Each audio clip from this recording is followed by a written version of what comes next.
La rénovation énergétique, qui est l'un des chantiers du siècle, où en est-on aujourd'hui sur cette rénovation? Si on devait prendre une photo, en tout cas en ce qui concerne les DPE, les attentes, les travaux que doivent mener les propriétaires bailleurs pour essayer d'y voir clair.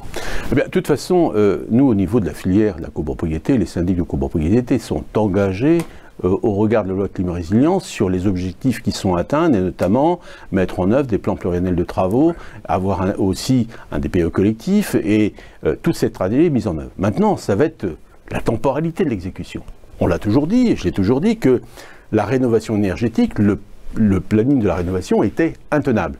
Et surtout parce que, au regard des objectifs assignés par la loi climat résilience, c'est surtout l'indécence qui est programmée au 1er janvier 2025 pour les G et 1er janvier 2028. Mais au-delà de tout ça, insuffisance objective du nombre d'entreprises. C'est ce qu'on a rappelé ce matin, parce que quand on chiffre réellement les 4,8 millions de résidences principales, c'est-à-dire le logement loué et le logement occupé par le propriétaire. Un logement est tout aussi indécent quand il est loué que quand il est occupé par son propriétaire. Ces 4,8 millions, s'il fallait atteindre l'objectif de sortir des classements F et G, ces travaux, c'est 40 000 euros de travaux, c'est 192 milliards d'euros de travaux d'ici 4 ans, c'est 48 milliards d'euros par an, c'est-à-dire c'est 5 milliards d'euros de moins que le chiffre d'affaires total de la filière bâtiment consacrée à l'extension, rénovation, entretien, rénovation.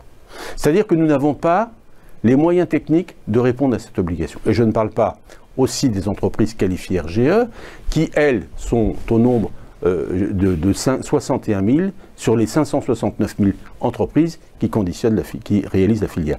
À savoir que pour avoir notamment les aides et MaPrimeRénov', il faut passer par une entreprise qualifié RGE, reconnu garant de l'environnement. Donc ce nombre est objectif très important, je crois, cette année, 200 000 travaux de rénovation, on va dire global, pour MaPrimeRénov', pour atteindre un objectif de 900 000 en 2030. Oui, mais ces 200 000, aujourd'hui, les plus urgents, ce sont les F et les G. Oui. Les F et G sont contenus, existent dans des immeubles, un patrimoine le plus ancien, dans des immeubles de petite taille, c'est-à-dire des immeubles de moins de 50 lots. Et aujourd'hui, les pluriannuels de travaux ne sont pas encore suffisamment avancés pour pouvoir programmer ces travaux sur les FG. Donc on va arriver, plus l'échéance s'approche, et on va vers un conflit et des oppositions, et notamment, voire même des procédures qui vont être intentées par les propriétaires bailleurs. Un propriétaire bailleur, au 1er janvier 2025, s'il est mis en cause par son locataire, immédiatement se retournera contre le syndicat des copropriétaires. On va avoir des procédures en cascade. Et c'est là qu'est la difficulté. Donc ça peut concerner les baux en cours, et non plus première location et relocation à partir du 1er janvier 2025. C'est une démarche de la FNIM. Je n'ai cessé d'interpeller, j'ai interpellé Patrice Vergrit au congrès FNIM, j'avais interpellé Olivier Klein lors d'une réunion de travail pour rappeler et dire que la loi climat et résilience précise que sont frappés d'indécence les logements loués au 1er janvier 2025. C'est-à-dire un contrat antérieur qui aurait été conclu antérieur au 1er janvier 2025, quand il va passer l'échéance, s'il est léger, il est frappé d'indécence. Or aujourd'hui, il n'y a pas un propriétaire sur 3 qui connaît l'étendue de ses obligations et notamment la règle qui sera applicable au 1er janvier 2025.